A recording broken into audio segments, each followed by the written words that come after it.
Baik, teman-teman, kita lanjutkan materi structure kita. Jadi hari ini kita ada di hari keempat, yang mana materinya nanti akan berhubungan dengan bentuk kalimat yang agak eh, asing ya, atau agak unik gitu.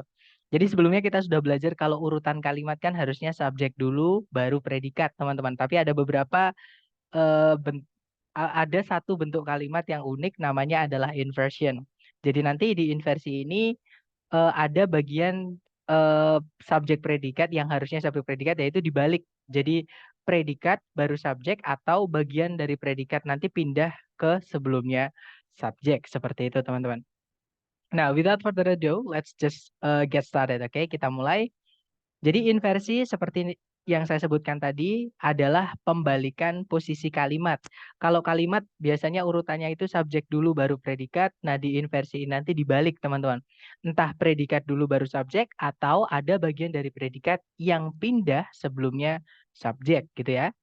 Nah, sebenarnya inversi ini adalah hal yang nggak asing sebenarnya. Dalam bahasa Inggris itu inversi ini sebenarnya sering banget, teman-teman. Oke, cuman kita mungkin kurang menyadari aja. Jadi inversi ini sebenarnya sering banget dipakai di kalimat tanya.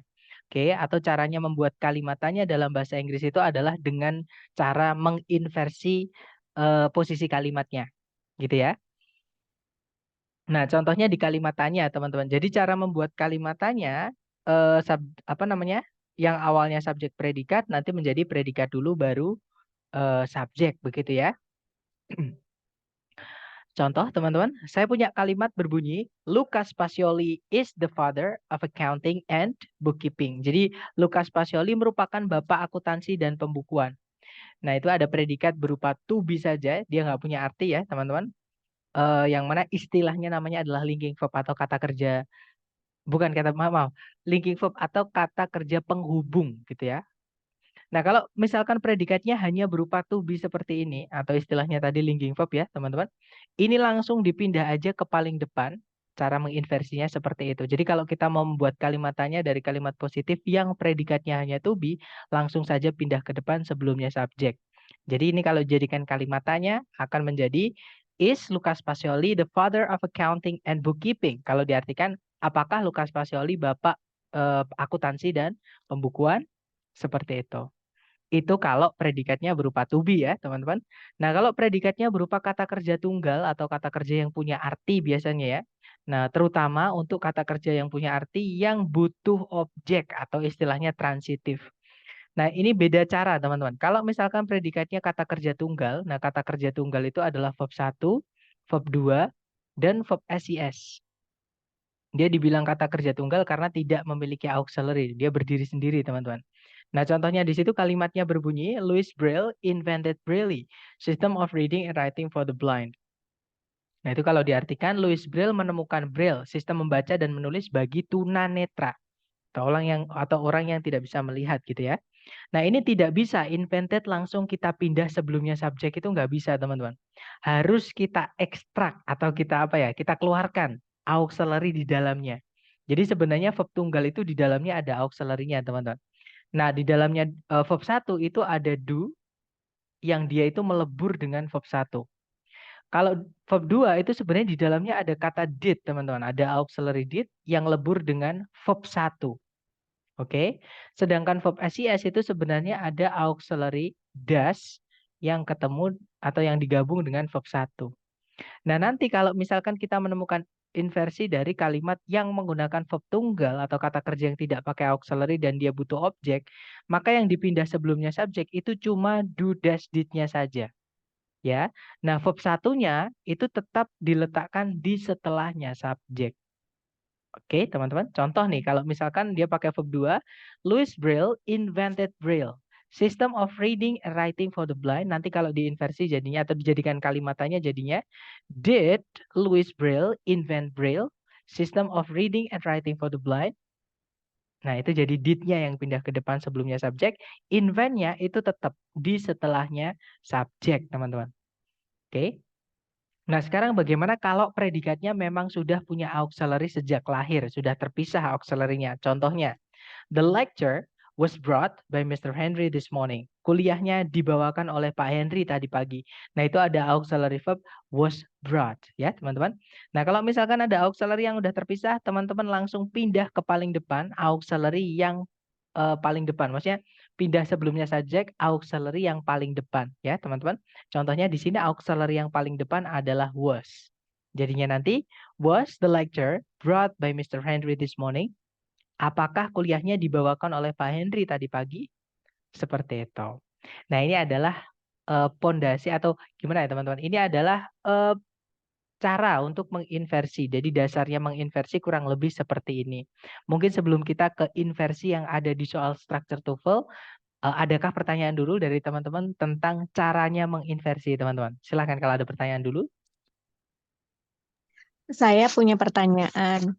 Boleh, Miss? Silahkan. Kalau contoh di atas kan Louis Braille inventednya itu verb kedua ya. Nah, Betul, terus ketika did-nya ini dia did-nya jadi verb 2. Did itu kan verb 2 dari do. Tapi invent-nya jadi verb 1. betul. Tapi di contoh the lecture itu was brought, kenapa brought-nya tetap nggak diganti bring? Oke, that's very good question. Nah, atau mungkin sebelum saya jawab, ada yang teman-teman yang bisa menjelaskan alasannya sebelum saya yang menjawab, teman-teman? Atau saya arahkan ya, teman-teman. Masih ingat nggak, teman-teman, apa sih auxiliary itu? Kata kerja bantu. That's right. Dia adalah kata kerja bantu. Fungsinya dia nanti membantu kata kerja lain, teman-teman. Jadi harus ada kata kerja lagi setelahnya auxiliary. Nah, auxiliary itu sebenarnya juga kata kerja, teman-teman ya. Cuman dia nggak bisa berdiri sendiri di predikat. Contoh kita memasukkan kata kerja modal will misalnya. I will you. Nah, kan nggak bisa diartikan. Aku akan kamu. Nah, akan itu sebenarnya dia adalah kata kerja, cuman dia membutuhkan kata kerja lain supaya bisa dipahami gitu. Ya, teman-teman, makanya disebut dengan kata kerja bantu. Nah, keluarga auxiliary atau kata kerja bantu itu ada berapa, teman-teman? Masih ingat nggak? 4. Ada 4, betul, Mister. Jangan ragu-ragu, that's alright. Misalkan nanti teman-teman misalkan kepleset atau apa, nanti pasti saya giring gitu ya, saya arahkan gitu. Ada 4 keluarga auxiliary. Ya, kenapa kok ada 4? Karena kata kerja yang digandeng atau yang dibantu teman-teman itu nanti beda-beda. Dan memang mereka fungsinya nanti sebenarnya juga beda-beda gitu ya. Nah, 4 itu apa aja teman-teman? Yang pertama dari keluarganya, Do. Do. nice, betul. Do itu verb yang digandeng verb keberapa? Bab 1. Bab 1. That's right. Nah, itu menjawab kenapa kok invented, teman-teman.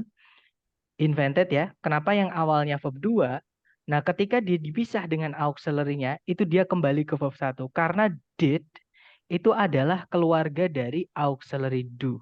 Yang mana kalau dia keluarga dari auxiliary do, verb yang digandeng adalah verb 1. Seperti itu, Miss. Oke, jadi do does did itu setelahnya kalau diikuti verb, karena dia auxiliary ya, verb setelahnya itu harus verb 1. Seperti itu. Nah, tapi auxiliary bukan cuma do, teman-teman. Ada 4 tadi ya. Keluarga kedua, dari keluarganya siapa? Di. Will sell itu. Ya, dari keluarganya to be ya. Yang mana keluarganya to be ini lumayan banyak, teman-teman. Oke. Tapi mungkin sebelum ke keluarganya to be, masih ingat nggak gandengan kata kerja apa yang bisa yang sebentar teman-teman, saya mute dulu ya. Ini ada baru masuk. Oke, jadi be itu verbnya yang bisa yang dibantu itu verb keberapa aja? Masih ingat nggak? Verb ing dan verb 3. That's right, verb ing dan verb 3. Nah, keluarganya to be sekarang saya sebutkan teman-teman. Ada is, kemudian am, kemudian are, ya. Kalau lampau kita punya was, kemudian ada juga were. Ada juga keluarganya to be itu yang nanti sebelumnya harus ada auxiliary lain. Misalkan kalau sudah ada will, setelahnya mau diikuti to be, itu be-nya harus kembali ke verb 1. Jadi be, will be. Nggak bisa kita bilang will is, will are, will were. Itu nggak bisa, teman. Pasti will be. Itu ya. Nah, kemudian ada juga keluarganya to be yang sebelumnya nanti dari keluarganya have. Nanti have been. Ada juga to be yang jatuh setelahnya to be yang lain. Jadi misalkan is setelahnya mau diikuti to be lagi, boleh. Nanti yaitu being. Oke, jadi is, am, are, was, were, be, been, being ini verb setelahnya hanya bisa verb ing atau verb 3. Nah, itu menjawab pertanyaan yang bentuk nomor 3. Nah, kenapa kok was brought itu yang di bawah itu tetap was brought? Karena auxiliary was tidak bisa verb 1. Kata kerja gandengannya atau yang dibantu adalah verb ing atau verb 3. Jadi dia tidak berubah. Seperti itu, Miss.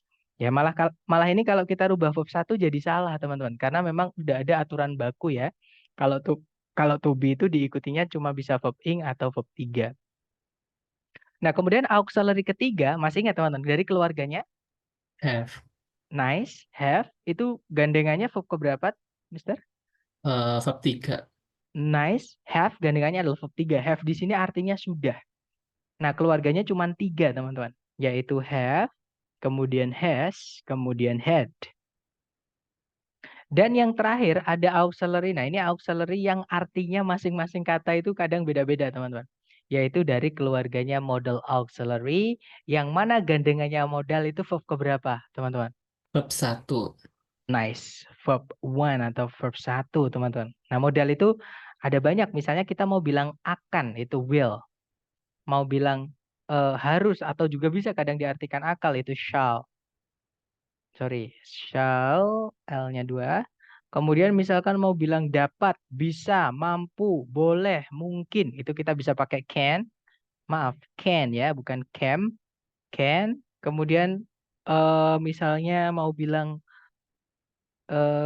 boleh atau mungkin. Atau semoga juga bisa. May. Kemudian kita mau bilang mungkin. Itu bisa pakai might.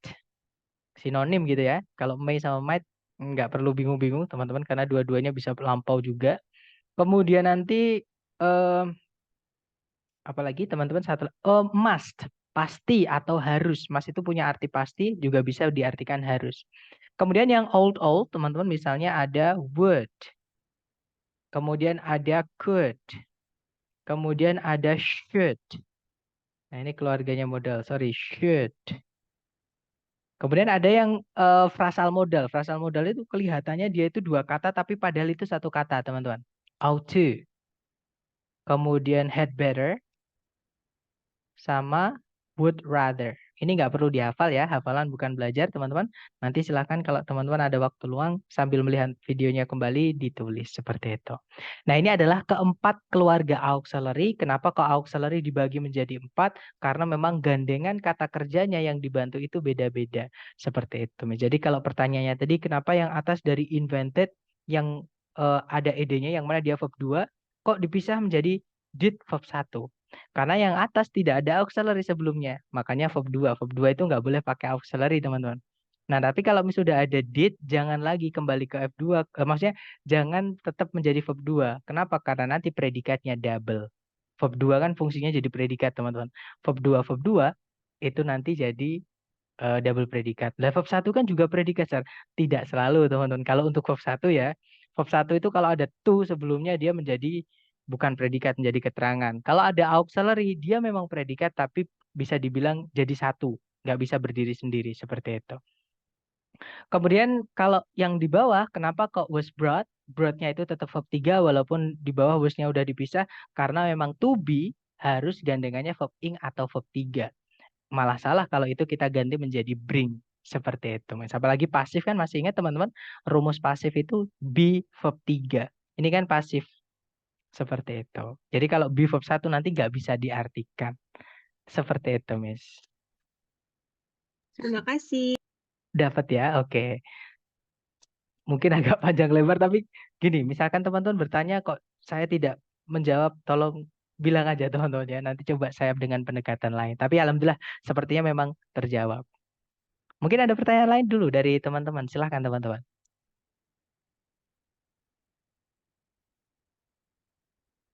Kalau nggak ada pertanyaan, sekarang kita lanjut ke inversi yang ada di soal structure TOEFL. Karena teman-teman, soal inversi kalimatannya ini tidak dipakai di soal structure TOEFL. Tadi saya sampaikan hanya untuk memperkenalkan ya inversi itu apa gitu. Jadi ilustrasinya inversi itu adalah pada kalimat tanya, teman-teman. Semua cara menginversi sama kok. Nah, mungkin yang perlu teman-teman ketahui di soal structure TOEFL, predikat tidak boleh muncul di paling depan seperti ini. Kalau di soal structure TOEFL ya. Kenapa? Karena di soal structure TOEFL tidak ada soal yang berakhiran dengan tanda tanya.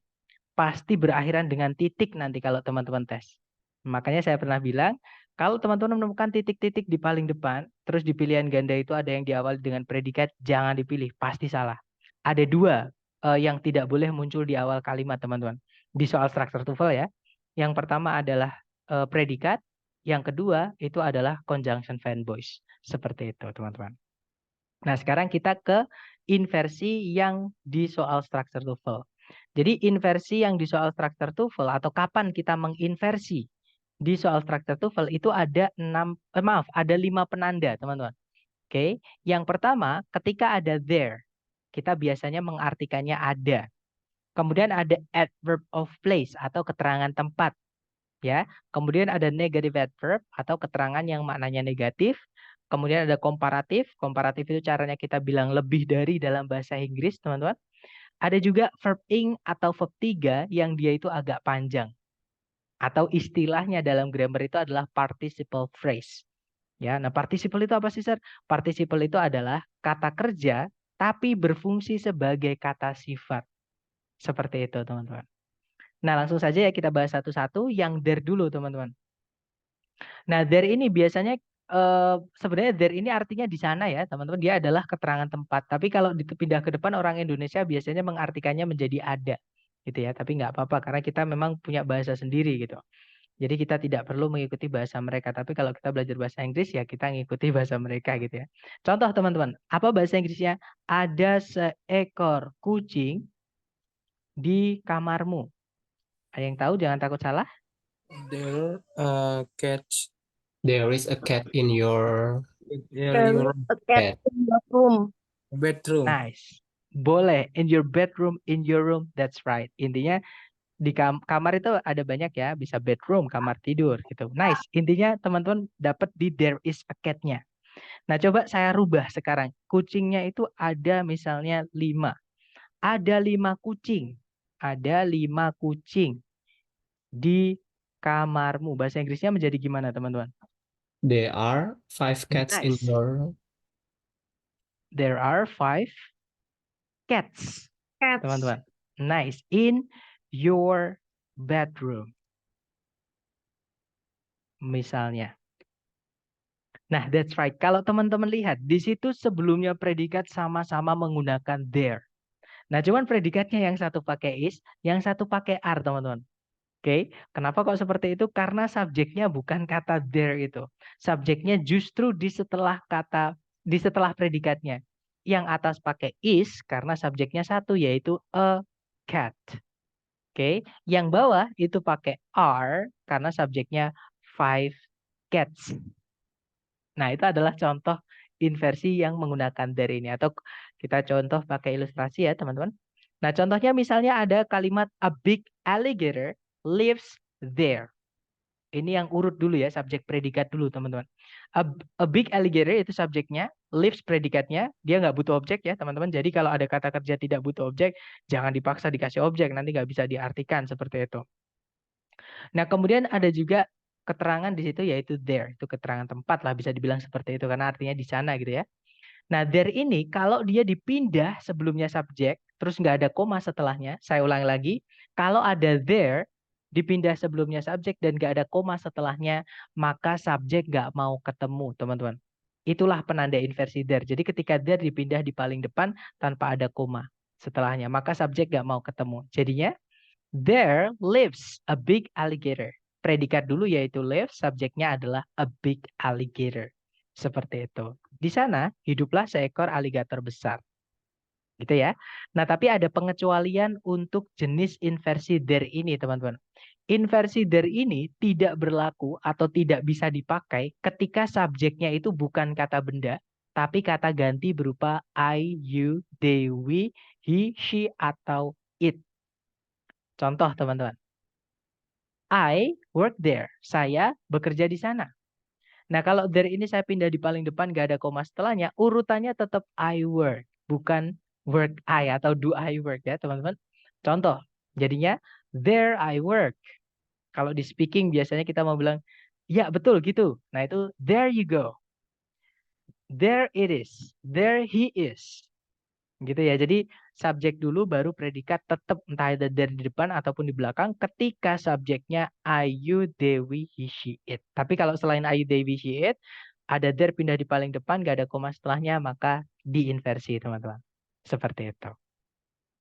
Nah, itu penanda inversi pertama. Sekarang kita ke penanda inversi kedua, yaitu ketika ada keterangan tempat. Diingat-ingat ya, teman-teman, keterangan tempat, bukan keterangan waktu. Oke, jadi kalau ada keterangan tempat, pindah sebelumnya subjek dan gak ada koma setelahnya, maka subjek nggak mau ketemu. Contoh yang urut dulu, teman-teman, yang SP dulu. Subjek dulu baru predikat maksud saya. Subjeknya di situ adalah a massive shark, seekor hiu yang besar. Predikatnya adalah lives. Nah, di situ tidak ada breaknya ya, langsung diikuti keterangan tempat yaitu in that trench, artinya di dalam palung itu. Nah, nanti kalau diartikan seekor hiu besar tinggal di dalam palung itu. Nah, kalau keterangan tempat di dalam palung itu, ini kita pindah di sebelumnya subjek nggak ada koma setelahnya, maka subjek nggak mau ketemu. Dia ngambek, tempatnya diambil, teman-teman. Jadi nanti dia pindah di setelahnya predikat, gitu ya, ngumpet gitu. Nah, jadinya, in that trench lives a massive shark. Di dalam palung itu, hiduplah seekor hiu besar.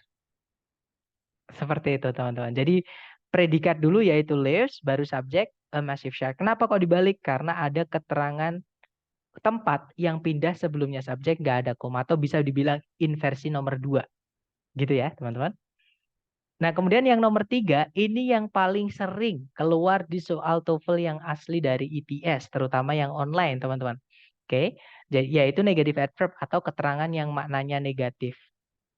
Nah, contohnya keterangan yang maknanya negatif itu misalnya, teman-teman, ada kata seldom, barely, rarely, scarcely, hardly. Nah, itu artinya sama-sama jarang. Itu semuanya artinya jarang sekali gitu, teman-teman. Kalau teman-teman menemukan keterangan yang maknanya negatif ini, dipindah sebelumnya subjek dan gak ada koma setelahnya, maka harus diinversi. Tapi kalau tempatnya seldom, barely, rarely, scarcely, hardly ini tempatnya di tengah-tengah kalimat ya, teman-teman, atau di setelahnya subjek, itu bukan inversi. Jadi syarat inversi itu hanya ketika mereka pindah di sebelumnya subjek dan gak ada koma setelahnya. Oke, contoh teman-teman, ini yang urut dulu ya. I seldom have lunch at work. Saya jarang makan siang di tempat kerja. Nah, nanti kalau seldom ini saya pindah sebelumnya I nggak ada koma setelahnya, maka jadi inversi, jadinya seldom do I have lunch at work. Itu ada kata do, ya, pindah sebelumnya subjek. Nah, setelah do auxiliary, subjeknya I, verbnya adalah have. Nah, mungkin sebelum kita lanjut ke informasi berikutnya, have di sini boleh nggak teman-teman saya ganti has? Tidak. Alasannya ada apa? Ada Karena kalau yang has itu si, he, it. misalkan nih di situ Subjeknya beda. misalnya subjeknya I, di situ saya ganti she misalnya. Have-nya boleh nggak saya ganti has? Boleh sih, nggak tahu. Ragu-ragu, tapi kayaknya boleh deh. Coba dilihat di sebelumnya kata I ada kata apa, Miss? Do. Kata do. Nah, itu apa itu namanya tadi? Auxiliary verb. Auxiliary. Nah, masih ingat auxiliary do itu setelahnya harusnya verb keberapa? Verb Satu. pertama. Nah, sekarang saya ulangi lagi pertanyaan saya. Berarti have di situ boleh nggak saya ganti menjadi verb SES walaupun I-nya saya ganti she? Diganti Tidak. has. Ya. Jawabannya nggak boleh, teman-teman ya, karena Iya, benar. karena ada auxiliary do, intinya dari keluarga, ada auxiliary dari keluarganya do gitu ya. Misalkan di situ ada I-nya saya ganti she, berarti do-nya yang ganti menjadi does, teman-teman. Nah, tapi Yes. have-nya harus tetap verb 1. Karena kalau do, does, did atau keluarganya do itu verb gandengannya adalah verb 1. Nggak apa-apa, nanti semakin kita sering kayak gini, teman-teman, nanti pasti di luar kepala sendiri kok. Ya, jadi ketemu do nggak mungkin itu verb A, nggak mungkin. Dan itu sering keluar di soal error analisis auxiliary verb itu, teman-teman, gandengan itu. Nah, kalau teman-teman udah terbiasa dengan itu, nanti di luar kepala gitu ya. Oke, nanti saya sering-sering warming up, teman-teman, sering pemanasan. Maknanya auxiliary. Auxiliary itu kata kerja bantu, Miss. Jadi dia kata kerja yang fungsinya hanya membantu kata kerja lain. Maksudnya membantu itu entah itu menambahkan arti, Bisa juga merubah arti, contohnya pada pasif, teman-teman. Yang awalnya eat itu makan, ditambahkan to be sebelumnya, terus it-nya berubah menjadi verb 3, artinya berubah menjadi dimakan. Seperti itu. Misalnya ada eat itu makan, ada to be sebelumnya, it-nya harus berubah menjadi verb ing misalnya. Jadi to be verb ing itu artinya sedang makan. Jadi menambahkan arti, atau kalau teman-teman kiblatnya ke grammar ya bisa dibilang menambahkan fungsi gramatikal. Karena banyak kalau dibilang menambahkan tuh tergantung kita melihatnya dari sisi mana. Kalau dari grammar ya menambahkan fungsi grammar menjadi tenses-nya nanti jadi present tense, maksudnya present continuous menjadi present perfect, misalkan menjadi present perfect continuous. Nah, itu dari sisi grammar. Kalau dari sisi makna, auxiliary itu fungsinya menambahkan arti seperti itu, Miss. Gitu ya. Sama kayak modal, modal itu will artinya akan. Dari kata saya makan ditambahkan will, I will eat. Jadi saya akan makan. Berarti kan belum dilakukan. Maksudnya seperti itu. Gimana Miss Nur? Apakah dapat maksudnya?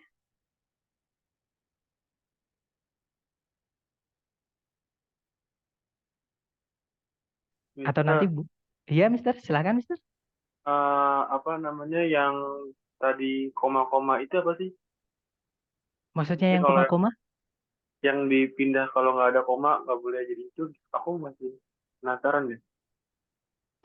Penanda inversi, Mister. Jadi misalnya, Mister ya, kan seldom ini kan keterangan, Mister. Ya kan?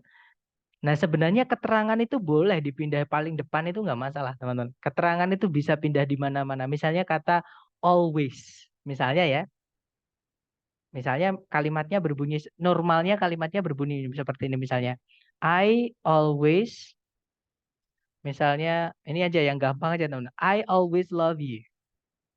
Nah, always itu juga boleh dipindah paling depan, teman-teman. Tapi kalau keterangan pindah paling depan, itu umumnya ada koma setelah. Jadi, always, koma, I love you. Titik. Atau kalau ditaruh belakang juga nggak apa-apa keterangan. Kan SPOK, teman-teman. I love you always. Itu nggak masalah. Seperti itu. Nah, tapi kalau ada beberapa penanda ini, Mister, kalau ada dipindah ke depan sendiri sebelumnya subjek dan nggak ada koma setelahnya, maka itu menjadi penanda inversi. Nah, inversi itu apa? Inversi itu pembalikan subjek predikat menjadi predikat subjek, Mister. Materi kita hari ini. Oke, Gimana? oke. Dapat ya? Dapat. Atau nanti boleh sambil, memang karena inversi ini agak jarang, teman-teman. Maksudnya agak jarang itu di buku grammar atau mungkin di waktu kita sekolah dulu itu tidak dijelaskan secara terpisah. Jadi kita dulu belajarnya adalah kalimat itu ada kalimat positif, kalimat negatif, sama kalimat tanya. Nah, kalimat tanya itu loh yang dimaksud dengan inversi kan. Tapi kita dulu nggak dibahas itu. Nah, kalau di buku TOEFL itu nyebutnya inversi. Seperti itu. Oke. That's very Sir good. mau tanya, Iya, Miss, silahkan. kan kalau misalkan di inversinya yang there itu kan subjek Ayu, Dewi, His, It itu dia nggak berlaku. Tapi kalau di adverb itu berlaku. Oh, yang adverb ini, Miss ya, yang adverb Ya, negatif ini berlaku, Miss. bukan Jadi, yang adverb maksudnya yang place. kalau yang place sama kayak yang there, Miss. Jadi kalau misalkan subjeknya Ayu Dewi She tetap tidak berlaku. Jadi nggak boleh, jangan diinversi ketika subjeknya Ayu Dewi She untuk penanda inversi nomor 1 dan 2. Oh, tadi saya belum sampaikan ya, Miss ya. Mohon maaf, kelewatan dari tadi saya. Gimana, Miss? Apakah menjawab? Apakah membantu? Iya, terima Oke. kasih. Iya, welcome. Jadi kalau subjeknya Ayu Dewi She untuk keterangan tempat, entah itu yang there atau keterangan tempat yang jelas di mananya, itu nanti apa namanya, teman-teman? Kalau subjeknya Ayu Dewi She tidak perlu diinversi karena itu pengecualian seperti itu. Tapi kalau di negative adverb, entah itu subjeknya Ayu Dewi She atau kata benda, harus diinversi ketika mereka pindah sebelumnya subjek seperti ini dan nggak ada koma setelahnya. Ini contohnya pembandingnya, teman-teman. Ini yang seldom, tempatnya yang apa ya, yang umum gitu ya, tempatnya tidak merubah posisi subjek predikat. Jadi tetap subjek predikatnya itu urut subjek dulu yaitu I, baru predikat setelahnya yaitu kata have. Nah, tapi ada juga yang dibalik. Jadi auxiliary do subjeknya I, predikat atau verbnya itu adalah have ya. Kenapa? Karena di situ ada kata seldom yang dipindah di sebelumnya subjek dan nggak ada koma setelahnya. Seperti itu. Dapat gimana? Dapat ya, Mister atau Miss? Oke, dapat, saya anggap dapat ya, teman-teman. Nah, sekarang gini, untuk negative adverb ini bukan cuma seldom, barely, rarely, scarcely, hardly, teman-teman. Ada lagi ya, dan ini yang paling sering keluar di TOEFL jenis inversi nomor 3 ini. Nah, berikutnya ada keterangan apapun teman-teman. Kalau sebelumnya ada kata only-nya, itu dianggap sebagai negative adverb atau keterangan yang maknanya negatif. Nah, kalau ada only in, only for, only with, only when, dan seterusnya itu nanti menjadi penanda inversi ketika dia dipindah sebelumnya subjek dan gak ada koma setelahnya. Contoh lagi ada little, artinya sedikit. Never, tidak pernah. At no time. At no time itu kalau nggak salah artinya langsung. Nah, nanti coba saya cek lagi teman-teman untuk at no time ini ya. Dan ini belum pernah kalau yang keluar yang at no time ini. Kemudian not once artinya tidak pernah. Gitu ya. Kemudian contohnya adalah we can find the natural habitat of polar bears only in the Arctic. Kalau diartikan, kita bisa menemukan habitat alami dari beruang kutub hanya di Arktik saja atau kutub utara saja. Nah, itu kan ada kata only in the Arctic. Itu udah keterangan tempat, dikasih only, jadi negatif kan keterangan tempatnya, teman-teman. Dan itu kalau dipindah di paling depan seperti ini, dan gak ada koma setelahnya, maka subjek predikat harus diinversi. Jadinya, only in the Arctic, nah itu setelahnya ada auxiliary can, ya kan? Jadi nggak langsung ketemu subjek. Jadi, can we find, nah ada subjek we, verbnya yang setelah auxiliary di situ, find-nya itu. Oke, can we find the natural habitat of polar bears? Artinya sama sebenarnya, hanya bentuk kalimatnya doang teman-teman yang aneh gitu ya, atau yang unik seperti itu, dibalik. Nah ada lagi selain ini, masih ada lagi teman-teman. Tapi ini sebentar. Nah ada under no circumstances sama on no condition itu artinya sama-sama pokoknya jangan. Ini hanya dipakai di speaking. Ya, tapi kalau di soal TOEFL yang TOEFL structure ini nggak keluar. Under no circumstances sama on no condition itu nggak keluar. In no way artinya tidak mungkin. Nah, kalau not only but also ini sering banget teman-teman. Jadi kalau not only but also yang mana but-nya itu menghubungkan dua subjek dua predikat, artinya sebelumnya ada satu koma ya. Nah, kan sebelumnya but kan berarti harus ada subjek predikat lagi. Kalau misalkan sebelumnya subjek predikat sebelumnya but itu ada not only-nya, alias ada not only di paling depan gitu ya, kata lainnya, maka cari yang predikat dulu baru subjek, bukan subjek dulu baru predikat. Jadi diinversi. Sama dengan no sooner than ini juga saya belum pernah menemukan di soal yang asli dari ITS. Tapi kalau diprediksi itu sering banget yang jarang-jarang keluar di ITS itu dikeluarin teman-teman. Makanya saya bilang lebih gampang itu sebenarnya tes yang asli di ITS. Bisa ditebak soalnya seperti itu. Nah untuk contohnya misalnya teman-teman. You should not open the box. Kamu tidak boleh membuka kotak itu. Nah, itu ada keterangan negatif yaitu not, tidak atau jangan gitu ya. Nah, cuman di sini not-nya ini sayangnya teman-teman, dia menjelaskan predikat open. Nah, kalau not itu menjelaskan predikat tidak bisa sendirian. Kita sebenarnya bukan nggak bisa sih teman-teman, tapi secara grammar itu salah gitu ya. Kita nggak bisa misalkan mau bilang saya tidak suka dia misalnya. Kita nggak bisa bilang I not her, nggak bisa. Harus dikasih auxiliary, jadinya I do not her. Gitu ya. Makanya di situ ada auxiliary should, teman-teman, sebelumnya kata not. Nah, nanti kalau not mau kita pindah ke depan, sedangkan not di sini nempel dengan should, berarti kan should-nya ikut. Itu nanti menjadi kalimat tanya. Nah, terus gimana not itu supaya bisa dipindah ke depan, tapi should-nya nggak ikut? Kita carikan yang artinya sama, teman-teman. Yaitu under no circumstances atau on no condition. Jadi ini kalau kita inversi nanti jadinya, under no circumstances should you open the box. Kalau diartikan, pokoknya kamu jangan membuka kotak itu. Atau kamu tidak boleh membuka kotak itu. Seperti itu. Gitu ya. Nah sekarang negative adverb yang terakhir.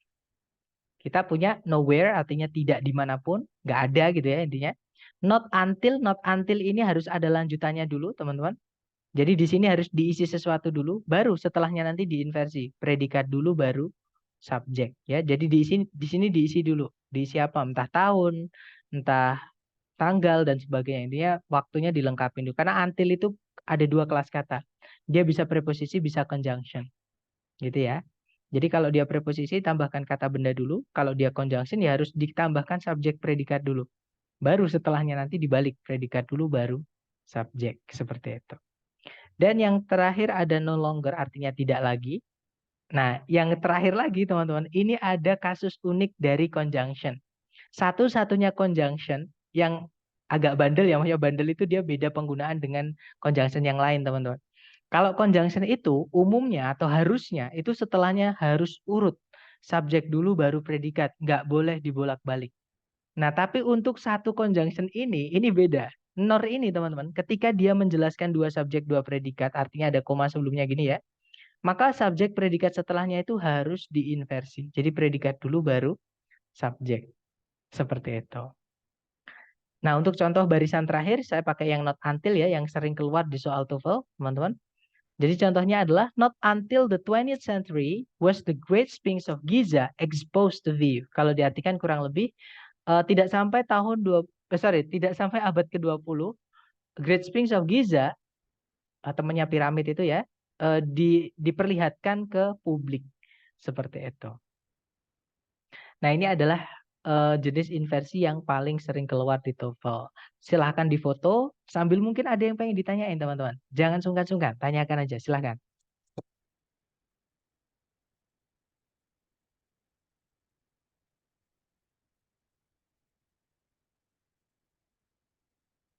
Aman ya sepertinya, dan saya rasa mungkin teman-teman sudah menfoto atau men-screenshot. Sekarang kita lanjut ke penanda inversi keempat teman-teman, yaitu more than atau caranya kita bilang lebih dari.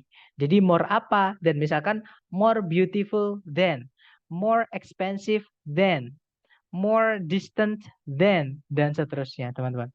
Nah, setelahnya than itu, kalau mau diikuti kata benda yang dibandingkan aja, itu nggak masalah. Contoh, teman-teman, kata benda yang dibandingkan aja, misalnya, Jupiter is much bigger atau larger than our planet. Titik. Jadi Jupiter itu jauh lebih besar daripada planet kita. Itu nggak apa-apa, nggak salah kalimat ini betul. Nah, setelahnya than itu, our planetnya jadi subjek, kita tambahi predikat, itu nggak apa-apa juga, teman-teman. Jadinya, Jupiter is much larger than our planet is. Kalimat ini juga benar. Jadi setelahnya than itu ada subjek lagi our planet, predikatnya adalah is. Atau setelahnya than itu diinversi juga tidak salah, teman-teman. Itu benar. Jadinya Jupiter is much larger than is our planet. Setelahnya than di situ ada predikat is, baru subjeknya our planet. Seperti itu, teman-teman. Oke. Nah, sekarang ke penanda inversi yang terakhir, yaitu verb ing atau verb 3 yang dia agak panjang. Gitu ya. Atau istilahnya tadi adalah participle phrase. Participle sendiri pengertiannya adalah kata kerja yang fungsinya di kalimat itu berubah menjadi kata sifat. Nanti kalau diartikan yang me atau yang di, yaitu verb ing atau verb 3. Kalau verb ing ya yang me, kalau verb 3 yang di, gitu ya teman-teman. Nah, contohnya adalah Himalaya is located between China and Nepal. Himalaya itu, nah tapi nggak bisa kita artikan kata per kata ya teman-teman. Himalaya itu berada di antara Cina dan Nepal. Kalau diartikan seperti itu kurang lebih. Nggak enak kalau diartikan Himalaya itu yang terletak di antara Cina dan Nepal. Nggak enak malahan. Nah, ini kalau located sampai Nepal, kita pindah di sebelumnya Himalaya dan tidak dikasih koma di situ teman-teman ya. Maka Himalaya ngambek, nggak mau ketemu. Jadinya located between China and Nepal is dulu predikat, baru subjeknya Himalaya. Nah, verb ing juga sama, teman-teman. Contoh, Himalaya is lying between China and Nepal. Lying sampai Nepal, kita pindah sebelumnya Himalaya. Itu nanti Himalayanya nggak mau ketemu. Jadinya inversi ya. Lying between China and Nepal is Himalaya. Artinya sama. Berada di antara Cina dan Nepal lah Himalaya itu. Seperti itu. Nah, untuk penerapan di soal structure TOEFL, caranya kurang lebih seperti ini. Kasusnya ya, teman-teman, untuk inversi ini. Caranya sama. Teman-teman lihat di soal, cari predikatnya dulu. Pertanyaan saya ke teman-teman nih, coba di-scan di soal, teman-teman. Adakah predikat? Kalau ada, kira-kira yang mana? Parking. Parking itu Tidak ada. Nggak ada. Kenapa Tidak ada. parking? Kok parking bukan predikat, teman-teman? Parking Verb ing. Boleh. Jadi verb ing itu Verb tidak ing. bisa menjadi predikat, Mister. Jadi kecuali kalau sebelumnya ada to be-nya, misalkan ada is, am, are, was, were, be, been, being, misalkan itu bisa jadi predikat. Tapi kalau sebelumnya kata the, parking ini disebut dengan Benda. participle. Kalau di sini participle, Mister. Jadi verb ing itu memang di kalimat ada dua fungsi, teman-teman. Bisa jadi kata benda namanya gerund ya. Contohnya berlari membuat saya senang misalnya. Running makes me happy. Nah, running di situ dia kata benda. Verb ing ya, padahal dia verb ing, teman-teman. Itu namanya gerund. Nah, tapi kalau ada juga verb ing yang fungsinya sebagai kata sifat atau adjektif. Nah, nanti kalau diartikan yang artinya seperti itu atau yang untuk gitu ya. Sebentar teman-teman, parking lot, tempat untuk parkir. Nah, ini sebenarnya gerund.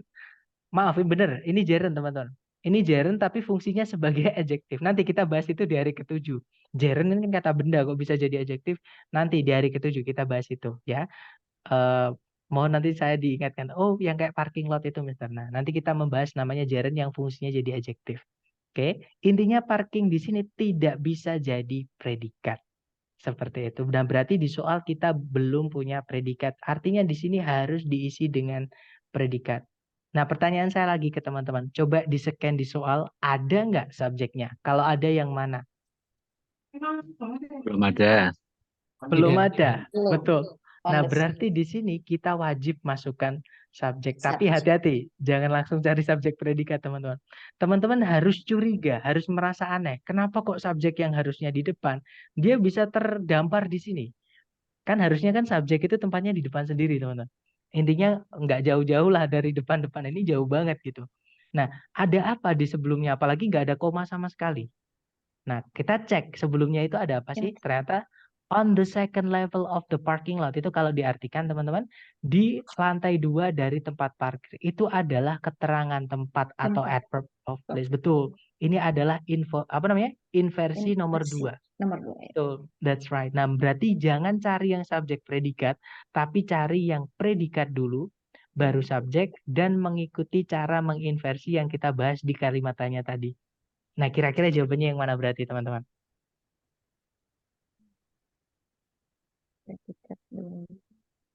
Alfa.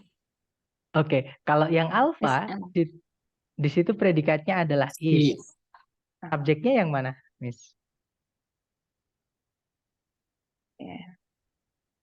Ada nggak subjeknya kalau yang alfa? Dia. Nah, Ding. jawabannya adalah yang delta, Miss ya. Jadi di situ predikatnya are, subjeknya adalah some empty stall. That's right. Kalau yang alpha, kata empty itu artinya adalah kosong, teman-teman. Yang mana kosong itu bukan benda. Kosong itu adalah keadaan, dia adalah sifat. Dan sifat itu tidak bisa jadi subjek. Sorry, nggak bisa jadi ya subjek, Miss. Sorry, di sini kan kita kan cari subjek. Di situ sudah ada predikat, sudah ada subjek, betul. Jadi nggak bisa jadi subjek yang alpha itu. Dan kalimat selalu butuh subjek gitu kan. Nah, artinya yang alpha sama bravo juga nggak bisa. Nah, kalau yang Charlie salahnya kenapa? Cek dulu ya. Oh iya, that's right. Betul. Dia tidak diinversi, teman-teman. Subjeknya dulu baru predikat. Sedangkan subjek itu pasti ngambek. Kalau dia diambil tempatnya sama 5 tadi yang kita bahas hari ini tadi. Pasti dia mau pindah, mau tuker sama predikat. Dia nggak mau ketemu langsung sama keterangan. Seperti itu. Oke. Nanti kalau diartikan, di lantai 2 dari tempat parkiran ada beberapa ruang kosong. Seperti itu, teman-teman. Contoh ya, soal contoh kedua, caranya sama. Pertanyaan saya ke teman-teman, coba dilihat di soal. Hati-hati di sini ada jebakan, teman-teman. Ada predikat nggak kira-kira? Jangan takut salah. Ada predikat nggak kira-kira? Kalau ada di mana? Tidak ada. Nggak ada ya, betul. Kenapa? Betul. Jadi stop di sini, teman-teman. Ini adalah verb 3, bukan verb 2. Nah, tapi cara mencarinya atau cara mengetahui apakah dia verb 2 atau verb 3 itu bukan dengan cara yang kemarin yang kita pelajari. Loh kok gitu, Sir? Karena teman-teman, stop ini memiliki 2 arti. Dia memiliki maksudnya dia memiliki arti berhenti. Berhenti itu adalah kata kerja yang tidak butuh objek. Sedangkan stop juga memiliki arti menghentikan. Kalau menghentikan itu butuh objek.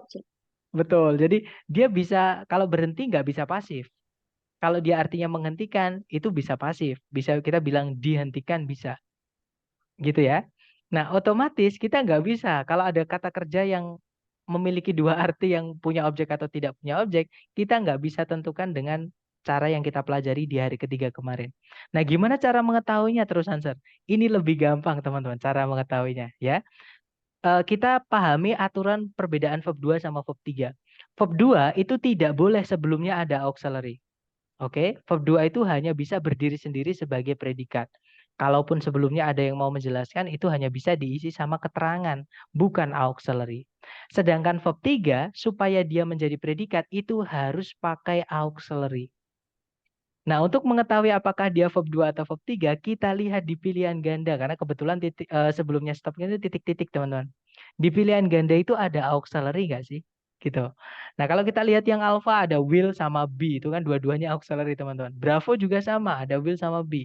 Charlie juga sama, delta juga sama. Nggak mungkin ini verb 2, karena verb 2 nggak mungkin gandeng sama auxiliary. Maksudnya nggak boleh dikasih auxiliary, teman-teman. Seperti itu. Sedangkan kalau verb 3, nah ini memang harus ada auxiliary sebelumnya untuk jadi predikat. Seperti itu. Nah, berarti ini verb 3 bukan verb 2 gitu ya. Berarti kita belum punya predikat, artinya di sini kita harus carikan predikat. Sebelum titik-titik, cari kata benda lepas yang bisa jadi subjek. Nah, itu sebenarnya ada kata benda situations, tapi dia terikat sama preposisi in, teman-teman. Masih ingat kalau kata benda itu diikat sama preposisi, dia akan berubah menjadi keterangan. Apalagi sebelumnya keterangan itu ada kata only, keterangan yang maknanya negatif. Ya, kalau ada keterangan yang maknanya negatif dipindah sebelum subjek dan nggak ada koma di sini, maka subjek ngambek, nggak mau dia ketemuan, teman-teman. Oke, jadi cari yang predikat dulu, baru subjek. Dan diingat-ingat, teman-teman, predikat yang boleh dipindah di sebelumnya subjek itu cukup satu saja, cukup satu kata saja. Nggak boleh 2 auxiliary atau 3 auxiliary, nggak boleh. Kalau misalkan auxiliary kita pindah sebelum subjek, satu saja, satu auxiliary saja. Nah, berarti kira-kira jawabannya yang mana? Delta. Yang D, delta. Nice. Betul. Jawabannya adalah yang delta, teman-teman. Di situ ada auxiliary will, subjeknya adalah the printing process, ada auxiliary lagi be, verbnya adalah stopped. Nice. Kalau yang alpha, gini, kenapa alasannya kenapa kok subjek auxiliary cukup di satu aja yang pindah sebelum subjek? Karena teman-teman beberapa ada beberapa kata kerja inti dan auxiliary itu ada yang mirip. Contohnya kata have. Have itu ada kata kerja inti artinya memiliki. Dia juga bisa jadi auxiliary artinya sudah. Nah, misalkan kalau be itu setelahnya langsung diikuti kata benda, misalnya ya teman-teman, will be diikuti kata benda, itu be-nya itu bukan sebagai auxiliary tapi menjadi kata kerja inti. Nah, sedangkan di sini ada verb 3 itu tidak jelas fungsinya jadi apa. Seperti itu. Jadi jawabannya yang tepat adalah yang delta. Nanti nggak bisa diartikan kalau yang alpha itu. Kalau yang bravo itu nanti sebenarnya bisa diartikan, tapi secara bentuk kita nanti kehilangan koma di sini. Secara bentuk kalimat itu salah, gitu ya. Apalagi yang Charlie ini menyalahi materi kita hari kedua. Kalau subjek predikat cuma satu, jangan dimasukkan conjunction. Gitu ya. Jadi jawabannya yang delta, teman-teman. Nanti kalau diartikan hanya dalam keadaan yang sangat berbahaya saja, mesin cetak itu akan dihentikan. Seperti itu. Oke. Nah, sekarang kita ke contoh terakhir. Ini musuhnya inversi, teman-teman. Kenapa saya bilang musuhnya? Kalau teman-teman menemukan kelas kata ini, fix setelahnya tidak boleh diinversi. Ya, kelas kata apakah yang saya maksud? Yaitu kelas kata conjunction. Conjunction itu setelahnya sudah baku, teman-teman. Harus subjek dulu baru predikat. Nah, berarti jawabannya yang mana di sini? C. Ya, Charlie. betul. That's right. Subjek dulu, he, baru predikat did. Nice, teman-teman. Hati-hati dengan yang alpha ya. Memang didengar enak, teman-teman. Why did he do it? Karena itu kalimat tanya. Itu benar secara kalau dia berdiri sendiri ya. Nggak ada the lawyer ask the client itu misalkan why did he do it? Terus ditutup kalimat tanya itu betul itu kalimatnya. Cuman masalahnya di sini ini bukan kalimat tanya. Ini adalah anak kalimat atau namanya subclause atau dependent clause, yang mana tidak boleh auxiliary dulu baru, maksudnya nggak boleh predikat dulu baru subjek, harus urut subjek dulu baru predikat. Jadi jawabannya yang Charlie. Nanti kalau dibaca the lawyer asked the client why he did it. Nanti kalau diartikan Pengacara itu menanyai kliennya kenapa dia melakukan itu. Seperti itu. Nah, dari ketiga contoh tadi nih, masihkah ada dari teman-teman yang mungkin agak mengganggu pikiran atau misalkan ingin ditanyakan? Silahkan teman-teman, tanyakan dulu.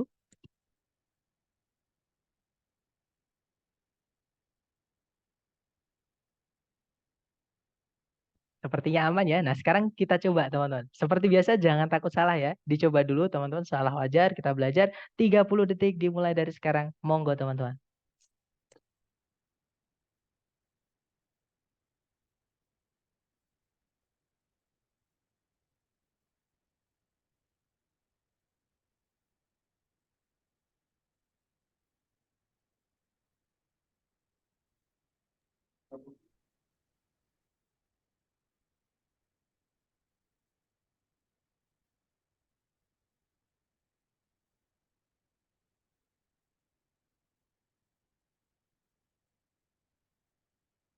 Oke, 30 detik sudah habis.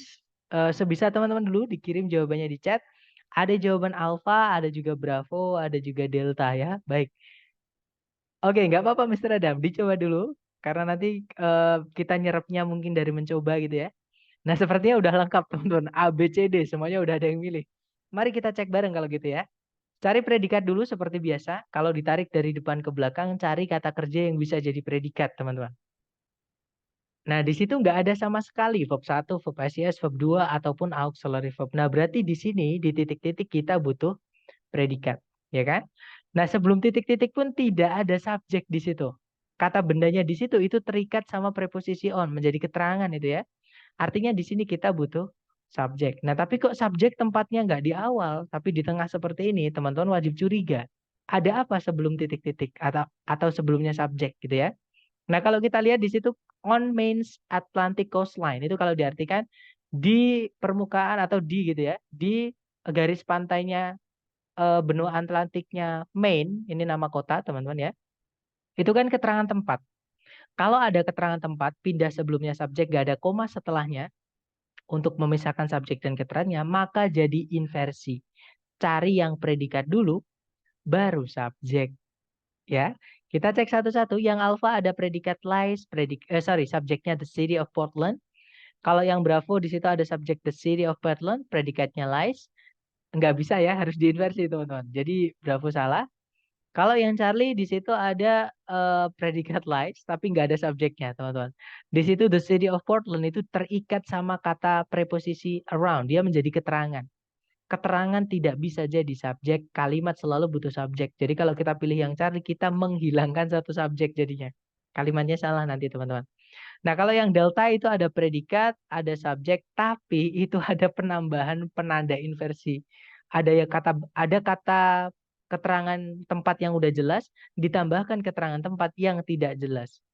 Atau bisa dibilang itu tadi, ada pemborosan penanda inversi di kalimat. Jadi nanti diartikan pun nggak bisa. Sebenarnya bisa tapi nggak enak teman-teman. Seperti itu. Jadi jawabannya yang alpha ya.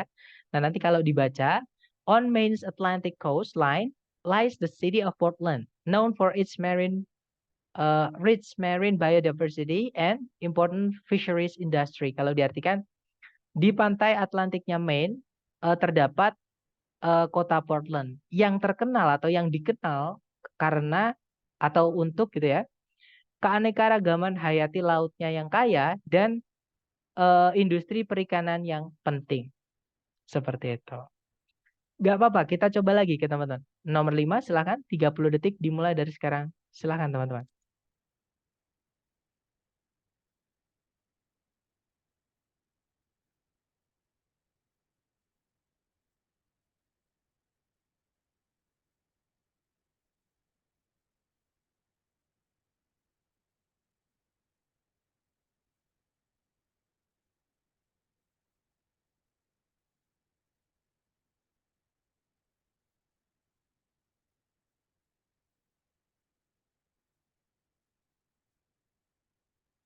Oke, 30 detik sudah habis. Silahkan jawabannya dikirim di chat teman-teman ya. Ada jawaban Bravo, ada juga Charlie, dan juga Delta. Oke, kita cek teman-teman. Seperti biasa cari predikat dulu. Kalau ditarik dari depan ke belakang ada predikat place, subjeknya it. Nah, di situ ada but ya, fanbush. Kalau sebelumnya ada koma berarti dia menghubungkan dua subjek, dua predikat. Nah, artinya di depan tadi itu harusnya ada subjek sama predikat, ya, teman-teman. Nah, tapi kok subjek tempatnya bukan di depan sendiri, tapi di tengah kalimat. Cek dulu sebelumnya ada apa. Ternyata benar ada kata not only, itu negative adverb atau penanda inversi nomor 3. Nah, jadi cari yang predikat dulu baru subjek, bukan yang subjek baru predikat. Kita cek ya ABCD yang predikat dulu baru subjek. Kalau yang alfa tidak ada predikat, teman-teman, nggak bisa, nggak ada subjek juga di situ. Kalau yang Bravo ada subjek predikat tapi tidak dibalik atau tidak diinversi, nggak bisa, ya. Kalau yang Charlie ada subjek tidak ada predikat, nggak bisa. Jawabannya adalah yang Delta. Di situ ada predikat is, subjeknya adalah DNA replication. Nanti kalau dibaca, not only is DNA replication crucial for cell division, but it also plays a key role in the passing of genetic information. Tidak hanya replikasi DNA itu penting untuk pembelahan sel, tapi dia juga memainkan peran kunci dalam meneruskan gitu ya, meneruskan informasi genetik. Seperti itu. Kita coba lagi number 6, silakan teman-teman. 30 detik dimulai dari sekarang, silakan.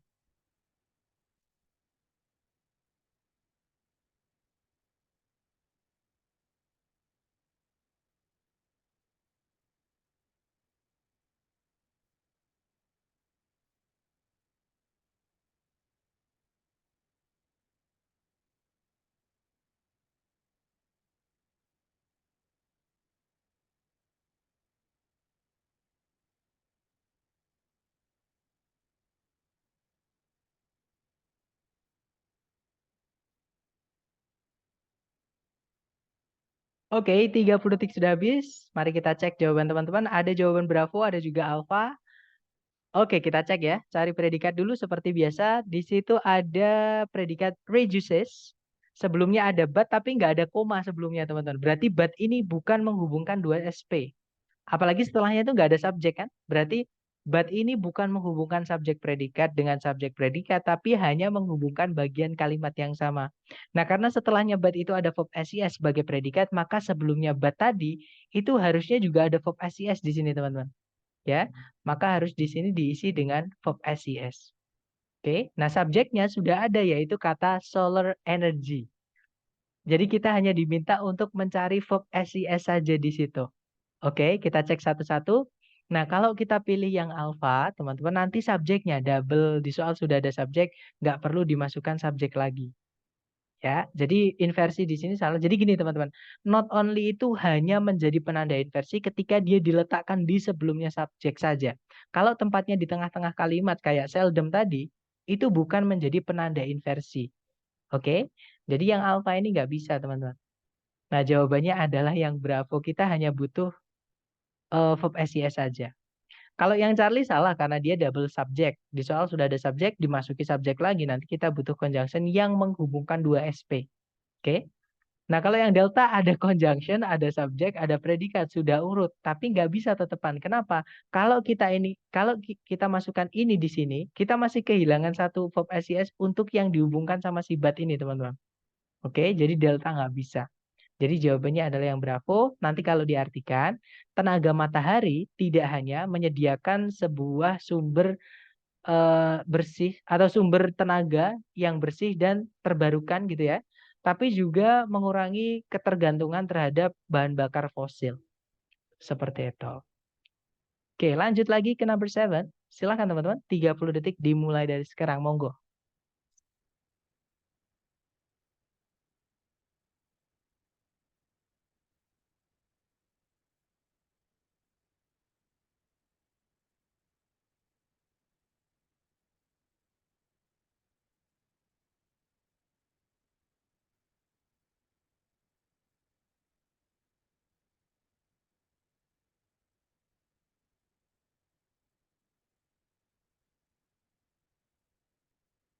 Oke, 30 detik sudah habis dan kita lihat jawaban teman-teman. Ada jawaban alfa, ada juga Bravo. Baik, antara alfa atau Bravo. Mari kita cek, cari predikat seperti biasa. Kalau ditarik dari depan ke belakang, sama sekali nggak ada kata kerja teman-teman di situ ya. Berarti di sini kita butuh predikat. Nah, sebelumnya itu juga belum ada subjeknya ya. Berarti kita cari subjek sama predikat. Tapi hati-hati, kenapa kok subjek di tengah-tengah? Sebelumnya ada apa di situ? Apalagi nggak ada koma kan? Nah, ternyata ada kata there, ini penanda inversi nomor 1. Jadi predikat dulu, ini inversi setelahnya ya. Predikat dulu baru subjek. Di soal sudah ada subjek teman-teman, yaitu lebih dari 7.000 penyakit langka yang sudah diketahui. Gitu ya. Nah, berarti di sini kita hanya butuh predikat saja. Yang bisa jadi predikat hanya antara alfa atau bravo. Charlie verb ing itu nggak bisa jadi predikat teman-teman. Delta itu to verb 1 nggak bisa jadi predikat. Oke, jadi antara alfa atau bravo. Bedanya alfa sama bravo hanya kalau is itu dipakai untuk subjek tunggal. Kalau are itu dipakai ketika subjeknya jamak. Nah, kita cek aja di soal apakah subjeknya tunggal atau jamak. Di situ jelas ya teman-teman, ada angkanya di situ. Lebih dari 7.000. Berarti kan banyak. Otomatis kita pakai yang are. Oke, kita bilangnya they are. Mereka adalah, bukan they is. Ya, kalau is itu ketika jumlahnya 1. Contohnya he is. Dia adalah, misalnya dia kan cuma 1. Tapi kalau mereka, they, pakainya are. They are. Kita misalnya, kita kan banyak teman-teman. We are. Dan seterusnya. Nah, nanti kalau diartikan ada lebih dari 7.000 penyakit langka yang sudah diketahui di seluruh dunia. Seperti itu. Oke, lanjut lagi ke number 8. Silahkan 30 detik dimulai dari sekarang. Silahkan teman-teman.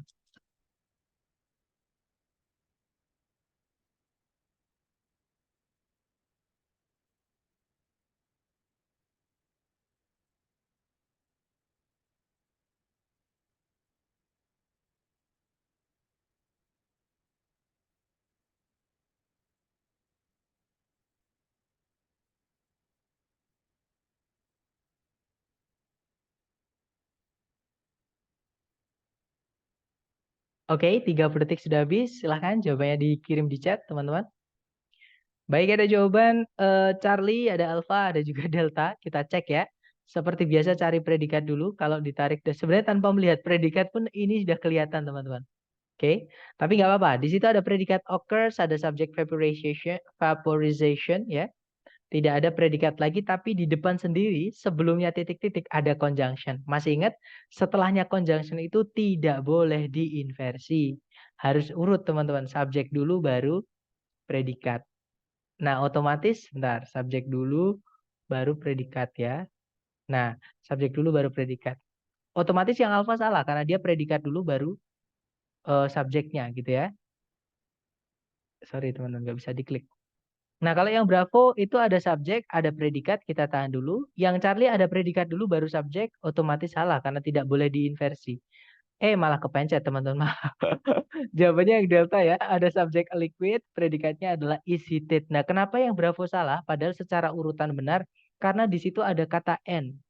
N itu harus menghubungkan dua yang sama. Kalau setelahnya verb 3, maka sebelumnya juga harus verb 3. Ada verb 3 maksudnya ya di predikatnya. Sedangkan yang Bravo itu nggak ada verb 3-nya. Nanti nggak bisa diartikan, teman-teman.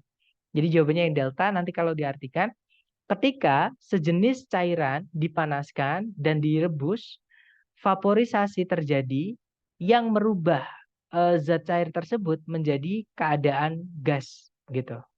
Kalau diartikan.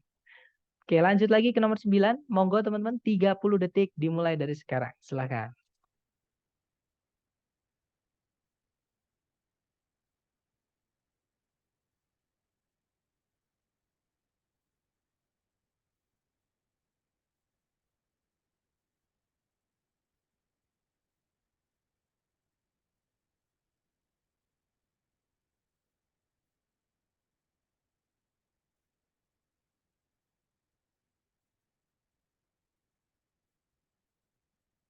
Oke, 30 detik sudah habis. Silakan jawabnya teman-teman dikirim di chat. Ada jawaban alfa, ada jawaban delta. That's okay, teman-teman. Mari kita cek bersama, oke? Cari predikat dulu. Di situ kalau ditarik dari depan ke belakang tidak ada kata kerja yang bisa jadi predikat, berarti di sini harus diisi sama predikat. Subjeknya di situ tidak ada ya, teman-teman, maka harus diisi dengan subjek juga. Nah, tapi jangan buru-buru. Subjek kok tempatnya di tengah-tengah, malah hampir di akhir ya. Kita cek di situ sebelumnya ada apa? Ternyata ada keterangan tempat. Di bagian timur dari Texas itu kan keterangan tempat, teman-teman. Maka harus diinversi. Ya, di situ kita carikan predikat, kemudian nah subjeknya di sini ada dua, teman-teman, dihubungkan sama kata N. Di situ sudah ada di belakang rolling hills, bukit yang apa ya teman-teman, bukit yang bergelombang gitu, yang banyak intinya gitu, bukit-bukit yang berbaris gitu ya, rolling hills yang bergundu-gundu gitu. Nah, berarti di sini kita harus carikan kata benda untuk objek yang dihubungkan sama N. Cari ABCD yang berakhiran dengan kata benda dan ada predikat sebelumnya. Yang alpha di situ ada predikat are finding tapi nggak ada subjek, teman-teman. Kalau dia predikatnya butuh objek dan dia aktif, maka kata benda setelahnya itu objek, itu bukan subjek, teman-teman. Alpha nggak bisa, kita kehilangan subjek, ya. Nah, kalau yang Bravo ada subjek dulu baru predikat. Nggak bisa, teman-teman. Found di sini dia adjektif ya, teman-teman. Nah, kalau yang Charlie ada predikat dulu. Nah, ini sebenarnya secara teori adalah cara inversi yang benar, teman-teman. Ya, karena auxiliary verb, auxiliary pindah paling depan dan cuma satu auxiliary aja yang boleh pindah paling depan, subjek baru kata kerjanya. Tapi, teman-teman, kalau teman-teman meletakkan found di paling belakang alias paling dekat sama N, ini nanti N tidak ketemu sama yang dibandingkan. Maksudnya yang dihubungkan. Oke, makanya tadi saya bilang cari yang paling belakang itu juga kata benda. Gitu ya. Nah, kebetulan juga found itu kalau dia verb 3, dia bisa menjadi kata sifat. Nah, kata sifat itu letaknya di sebelum kata bendanya. Ya, jadi Charlie itu nggak bisa karena ada N ini, teman-teman. Oke, jadi jawaban yang paling tepat adalah delta, predikatnya adalah are atau are found juga nggak apa-apa lah. Bisa dianggap karena found itu dihilangkan pun juga nggak masalah gitu ya. Atau found-nya ini kita anggap kata sifat menjelaskan kata forest jadi satu sama subjeknya nggak masalah juga. Seperti itu.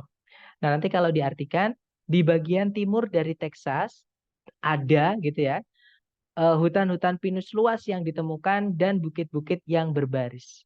Seperti itu, teman-teman. Oke, lanjut nomor terakhir. Silahkan, teman-teman. Waktunya 30 detik dimulai dari sekarang. Silahkan.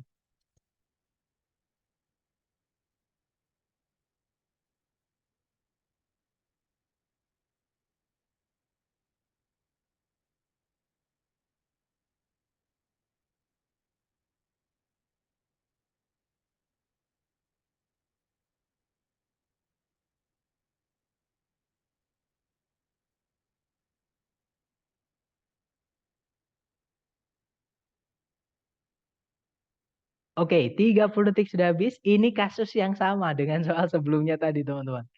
Ada jawaban bravo, Om. That's right. Oke, bravo, bravo. Dan saya lihat semuanya menjawab bravo. Nah, kalau udah apa ya, teman-teman, udah ngerasain terus kita mungkin sekali dua kali salah, ketemu soal yang sama, insya Allah gampang banget.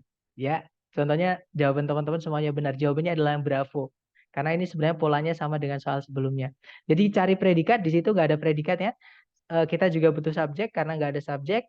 Nah, subjek kok tempatnya di tengah, ada apa ini? Gitu, aneh kan? Nah, kita cek sebelumnya ada apa, ternyata ada keterangan tempat. Kalau keterangan tempat pindah sebelumnya subjek dan nggak ada koma setelahnya, ini menjadi penanda inversi nomor 2. Nah, cari predikat dulu baru subjek. Nah, subjeknya kebetulan di sini dikasih 1, dihubungkan sama N. Cari yang diakhiri oleh kata benda. Ini sebenarnya bikin rancu itu cuma N-nya ini, teman-teman. Kalau nggak ada N-nya, mungkin jawaban Charlie benar. Karena cara menginversinya yang Charlie yang benar. Tapi karena ada N ini, yang mana sebelumnya N itu harus ada kata benda juga yang dihubungkan. Gitu ya. Maka jawabannya adalah yang bravo. Jadi alasannya sama tadi. Jadi found itu boleh digabungkan sama are atau dihilangkan juga nggak masalah karena artinya pun sama ya. Nah, nanti atau digabungkan di setelahnya, nanti subjeknya adalah yang fast desert. Seperti itu. Nanti kalau diartikan di bagian timur dari Nevada ditemukan atau ada gitu ya, ada gurun-gurun luas dan situs-situs tambang yang penting atau situs-situs pertambangan yang penting seperti itu. Nah, itu tadi adalah materi tentang inversion, teman-teman, atau pembalikan subjek predikat menjadi predikat subjek. Sambil saya absen, mungkin adakah yang pengen teman-teman ingin tanyakan ya, atau teman-teman masih penasaran tentang sesuatu di bab ini? Silahkan kalau ada pertanyaan, teman-teman, jangan sungkan-sungkan.